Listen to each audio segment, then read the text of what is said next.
디모데전서 1장 1절부터 11절. 자, 우리 함께 한 목소리로 말씀 봉독합니다.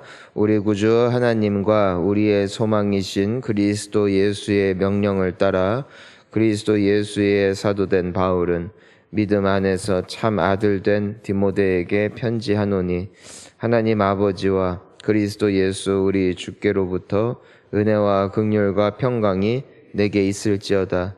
내가 마게도냐로 갈 때에 너를 권하여 에베소에 머물라 한 것은 어떤 사람들을 명하여 다른 교훈을 가르치지 말며 신하와 끝없는 족보에 몰두하지 말게 하려 함이라. 이런 것은 믿음 안에 있는 하나님의 경륜을 이름보다 도리어 변론을 내는 것이라. 이 교훈의 목적은 청결한 마음과 선한 양심과 거짓이 없는 믿음에서 나오는 사랑이거늘, 사람들이 이에서 벗어나 헛된 말에 빠져 율법의 선생이 되려 하나 자기가 말하는 것이나 자기가 확증하는 것도 깨닫지 못하는도다. 그러나 율법은 사람이 그것을 적법하게만 쓰면 선한 것임을 우리가는 아노라. 알 것은 이것이니 율법은 옳은 사람을 위하여 세운 것이 아니요 오직 불법한 자와 복종하지 아니하는 자와 경건하지 아니한 자와 죄인과 거룩하지 아니한 자와 망령된 자와 아버지를 죽이는 자와 어머니를 죽이는 자와 살인하는 자며 음행하는 자와 남색하는 자와 인신매매를 하는 자와 거짓말하는 자와 거짓 맹세하는 자와 기타 바른 교훈을 거스르는 자를 위함이니, 이 교훈은 내게 맡기신 바 복되신 하나님의 영광의 복음을 따름이니라. 아멘. 할렐루야. 우리가 이제 오늘부터 디모데 전서를 또 이제 묵상을 합니다. 이 디모데 전서는 사도 바울이 그의 이 영적 아들과 같았던 디모데에게 썼던 편지, 그래 디모데 전서가 처음 쓴 편지고 디모데 후서가 그 후에 쓴 편지, 그것이 이제는 사도 바울이 이 땅에서 남긴 마지막 편지가 됐는데, 그 마지막 글을 남겼던 사람이 바로 이 디모데였다.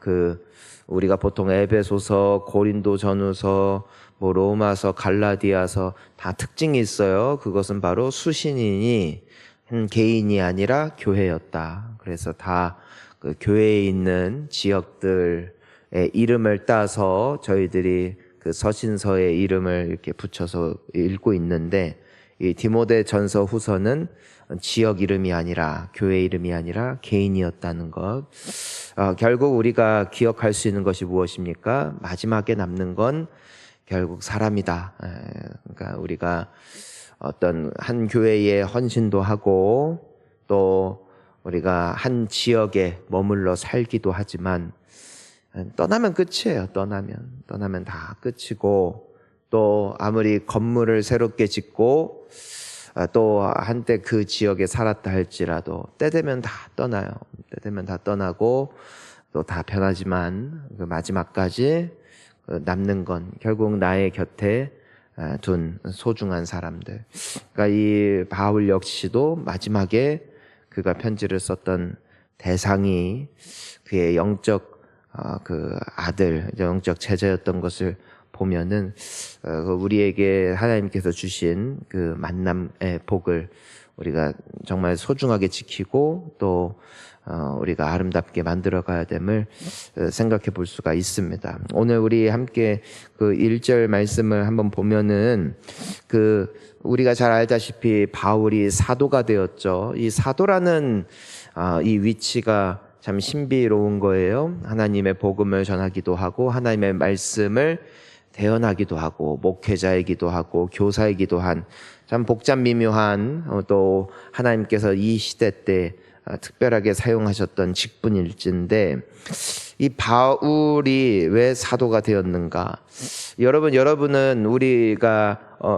여러분은 어떤 직업을 갖고 계십니까? 여러분은 어떤 일을 하고 계십니까? 보통 사람들은 어려서부터 무엇을 배우냐면은 꿈을 꾸고, 너 나중에 꿈이 뭐야? 너 뭐 하고 싶어? 이렇게 물어보죠. 그런데 성경은 조금 다르게 접근하는 것 같아요. 바울은 그러면 사도가 된 게 당신은 꿈을 이룬 건가요? 당신은 어려서부터의 그 원하는 바를 이룬 건가요? 그렇게 스스로를 소개하지 않죠. 뭐라고 말하냐면은 하나님과 우리 예수님의 무엇을 따라라고 되어 있냐면 명령을 따라요. 명령을 따라. 자, 따라갈까요? 명령을 따라. 그러니까 내 꿈을 이뤘어요. 나 어려서부터 사도 되고 싶었어요. 나 어려서부터 예수님의 제자들을 너무 동경해서 나도 꼭 사도가 되고 싶었는데 내가 열심히 성경 읽고 열심히 노력해서 사도가 되었습니다가 아니라 무엇을 따라? 명령을 따라요. 여러분, 성도의 삶은 너 꿈이 뭐야? 이게 아니라 너를 향한 하나님의 꿈이 뭐야가 돼야 돼요. 여러분, 요셉이 총리가 됐어요. 그렇죠? 누구의 꿈이었어요? 누구의 꿈? 요셉이 어려서부터 꿈꿨어요? 너 나중에 커서 뭐 할래, 요셉아? 저는 애굽에 가서 총리 될 거예요. 요셉은 그런 말 한 적 없어요. 그런 꿈도 없어요. 그는 끽해봤자 아버지 옆에서 행복하게 살면서 유산 잘 나눠 받아서 그냥, 왜냐면 아는 세상에 그게 다인데. 하지만 요셉이 어느 날 꿈을 꿨죠. 네, 2번의 꿈을 꿨어요. 우리가 잘 알고 있는 꿈. 네, 그것이 누가 준 꿈이에요? 하나님의 꿈이죠. 하나님의 꿈. 그러니까 요셉이 총리가 된 것은 요셉이 열심히 공부하고 열심히 사람들에게 잘해서 꿈을 이룬 것이 아니라 누구의 꿈이 이루어진 것이, 하나님의 꿈이 이루어진 것이고, 결국에는 동일한 것이죠. 하나님의 부르심 따라, 하나님의 명령 따라, 하나님의 꿈을 따라 살았던 사람들. 하나님께서 아브라함을 향하여 꿈을 갖고 계셨죠. 내가 너로 큰 민족을 이루고 창대케 할 것이고 너는 복이 될 것이다. 누구 꿈이에요? 아브라함은 그런 생각을 해본 적이 없다니까요. 아브라함은 그런 감히 그런 꿈을 가져본 적도 없다고요. 누구의 꿈이에요? 하나님의 꿈이라고. 여러분, 우리가 알다시피 베드로를 통해서 예수님께서 교회를 세워가셨어요. 예수님이 머리 되신 교회에, 하지만 베드로를 반석과 같은 존재로 초대교회를 든든하게 세워나가는 반석으로, 그를, 원래 이름이 시몬이죠. 근데 예수님께서 그를 보자마자 뭐라고 말씀하세요? 넌 이제 베드로다 하셨어요. 시몬이 스스로가 나는 반석이야 한 게 아니잖아요. 누구의 꿈이에요? 베드로를 향한 하나님의 꿈이 반석이에요. 내가 너를 통해 교회를 세울 것이고 내가 너를 통해 나의 꿈을 이룰 것이다. 하나님의 명령을 따라 반석의 삶을 사는 것이죠. 여러분, 우리가 하나님을 사랑하고 하나님을 믿고 하나님의 자녀가 되었다는 것은 곧 하나님의 꿈이 이루어지는, 하나님의 뜻을 펼쳐나가시는 우리는 그분의 도구요 종인 줄 믿습니다. 그러니까 내가 원하는 꿈, 내가 원하는 인생, 내가 소망하는 미래가 아니라 이젠 우리는 어떤 인생이다? 하나님께서 부르시는 명령을 따라 나를 통해 이루기를 원하시는 하나님의 꿈을 따라 우리의 인생은 이끌어져 왔고 앞으로도 그렇게 살다 갈 것이다. 그러다 보니까요, 예수님을 믿고 나서 또 하나님께서 때로는 요셉처럼 다니엘처럼 또 크게 쓰는 경우들도 있는가 하면은 또 때로는 세상적으로 봤을 때 바울처럼 제자들처럼 오히려 예수님을, 하나님을 믿는 자녀가 되기 이전보다 이후가 이 세상에서 좀 남들이 봤을 때는 궁핍해 보이기도 하고 고생하는 것처럼 보이기도 하고 또 그런 인내의 길을 걸어가야 할 때도 있었다라는 것이에요. 왜요? 자, 따라가겠습니다. 부르심은 다 다르다. 그러니까 주님이 항상 말씀하시는 게 뭐예요? 그 옆에 애들이랑 비교하지 마라. 너는 나의 부르심을 따라가라. 그게 처음에 마지막에 그 요한복음에 보면은 예수님께서 부활하신 거 보고 부활하시고 예수님께서 베드로에게 너가 나중에 너의 두 팔을 벌리리라 어떻게 그가 죽을지를 예수님께서 말씀하시자 베드로가 궁금해 죽겠어요. 그래서 예수님께 물어보잖아요. 요한을 가리키면서 예수님 그럼 저 사람은 어떻게 돼요? 하니까 예수님이 뭐라고 말씀하세요? 너 네가 알 거 아니다.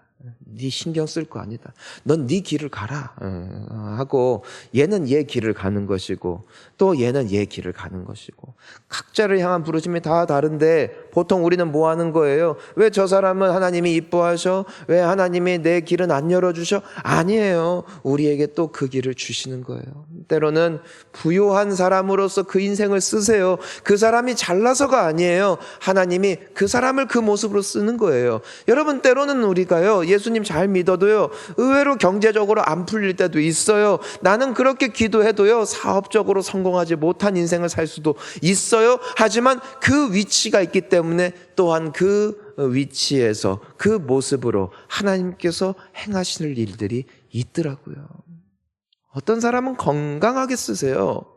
어떤 사람은 빌빌거리며 쓰세요. 어떤 사람은요 막 자녀들을 통해서 잘 되게 하심으로써 영광 받으시는 분도 있고요. 때로는요 아주 어찌 보면은 남들이 봤을 때는 그렇게 뭐 본이 안 된 것 같은 모습을 통해서 또한 그걸 통해 누군가를 위로하시더라고. 교회 다니는 사람들 다 잘 돼봐요. 세상에는 잘 나가는 사람보다 못 나가는 사람이 훨씬 많거든요. 결국에는 아픈 사람 누가 위로해요? 아픈 사람이 위로해요. 실패한 사람 누가 위로해요? 실패해본 사람이 위로하더라고요. 상실의 고통을 가진 사람, 상실의 고통을 경험해본 자만이 위로해 줄 수 있고, 가난한 사람은 오직 그 눈물의 빵을 먹어본 사람만이 공감할 수 있죠. 여러분, 인생이 세상적으로 늘 풀린다고 하여 하나님의 복을 받은 것이고 잘 안 풀린 것 같다 하여 하나님이 나를 버리신 게 아니에요. 하나님은 여러분을 통하여 이 세상에 한 사람도 놓치지를 않기를 원하시는 주님이신 줄 믿습니다. 그래서 우리를 그 가정에 부르셨고 우리를 통하여 가난하고 소외된 이웃들을 살리기를 원하시는 하나님의 꿈을 따라 여기까지 오게 되었음을 기억하며 오늘도 또 내일도 남아있는 인생도 남들과 비교하는 게 아니라 나를 통해 이루실 또한 이루어 오신 하나님의 뜻을 또한 기억하고 또 그 안에 소망을 두며 살아가는 우리가 되어야 될 줄 믿습니다. 자, 우리가 나머지 이제 말씀들을 간략하게 보니까요. 바울이 이런 말을 하죠. 디모데를 에베소에 남겼대요. 여러분 우리가 에베소서도 있지만 에베소 교회를 바울이 개척은 했지만 그 디모데를 후임 목회자로 두고 또 다른 지역으로 가게 된 겁니다. 근데 왜 하필이면은 그 많고 많은 제자들 중에 특히나 사랑하던 디모데를 둔 것이냐, 그 이유를 이렇게 설명을 해주고 있는데 그 3절부터 이렇게 쭉 나와 있잖아요. 뭐라고 되어 있냐면은 다른 교훈 가르치지 말고 우리 4절 한번 읽어볼까요? 신하와 끝없는 족보에 몰두하지 말게 하려 함이라. 이런 것은 믿음 안에 있는 하나님의 경륜을 이룸보다 도리어 변론을 내는 것이라. 아멘. 성경을 볼 때 어떤 분들은 어떻게 하면 복을 받는가? 또 어떤 분들은 성경을 볼 때 과학책처럼 봐요. 그래서 만약에 태초에 하나님의 천지를 창조하시니라부터 해서 창세기 1장, 2장만 그냥 평생 공부한 사람이 있어요. 그래서 뭐 과학적으로 설명하고 생물학적으로 해명하고, 그러니까 맨날 성경만 보면은 그것만 보는 거예요. 그것만. 어떤 사람들은 이게 성경을 통해서 이게 세계의 역사의 흐름과 성경에서 말하고 있는 역사와 이게 정말 시대적으로 정확한가, 성경은 진짜 정확한 책인가, 맨날 그거 연구하는 사람들이 있고요. 또 어떤 사람들은 이거 성경을 읽을 때에 뭐 정치에 대해서, 뭐 사상에 대해서 말하는 사람들도 있고요. 성경을 읽을 때 읽는 방법들이 너무 다양한 거예요. 너무 다양한 거예요. 어떤 분들은요, 성경을 무슨 경전 읽는 마냥 그냥 랄랄랄랄랄라 우리 구주 하나님과 우리의 소망이신 그리스도 예수, 그냥 한 톤으로 무슨 이거 뭐야 불경 외우듯이 다다다다 읽어요. 나중에 무슨 뜻 읽으셨어요? 하면은 말을 못해요. 그냥 다다다다다 읽어요. 다다다다다 읽으면서도 성경을 몇 번 읽었냐? 뭐 저희 100독 했어요. 200독 했어요. 근데 성경 내용 아세요? 하면은 몰라요. 그냥 다다다다 읽는 거예요. 쓸데없는 이야기만 만들어내는 사람들, 성경이 정말 하고자 하는 내용을 모르는 사람들, 그들이 있기 때문에 디모데를 특별히 거기다 남겨놓았다는 것이에요. 평생 교회를 다니면서도요, 성경을 읽으면서 맨날 사회 정의를 외치는 사람들이 있어요. 정치는 이래야 돼, 국가는 이래야 돼, 사회는 이래야 돼, 교회는 이래야 돼. 그래서요, 교회를 열심히 다니는 것 같고 성경도 많이 읽어서 지식도 풍성한데 그걸 가지고 뭐 해요? 저 집사는 왜 저래? 저 목사는 왜 저래? 저 장로는 왜 저래? 맨날 정죄하고 손가락질하는 용도로 성경 지식을 사용하는 사람들도 있고요. 사회가 왜 이래? 교회 다니는 사람들이 왜 이래? 하면서 한국 교회 썩었어. 맨날 그런 어떤 이념과 또 가치와 성경을 통해서 말입니다. 근데 그게 잘못됐다는 거거든요. 그것은 오히려 뭘 낸다는 거예요? 변론을 낸다는 거예요. 성경 가지고 너희는 그 사람들은 뭐라는 거예요? 성경이 뭔지 아직 여전히 모르고 있다는 것이에요. 우리 그러면은 성경을 하나님께서 주신 이유, 하나님의 말씀을 있는 그대로 묵상하고 읽고 그것을 놓고 기도하고 내가 다른 마음이 아니라 그 말씀을 통하여 하나님을 만나고자 하는 순수한 열망과 소망으로 주님의 말씀을 대할 때 우리에게 오는 유익이 뭐라고 5절이 되어 있습니까? 함께 읽어봅니다. 이 교훈의 목적은 청결한 마음과 선한 양심과 거짓이 없는 믿음에서 나오는 사랑이거늘.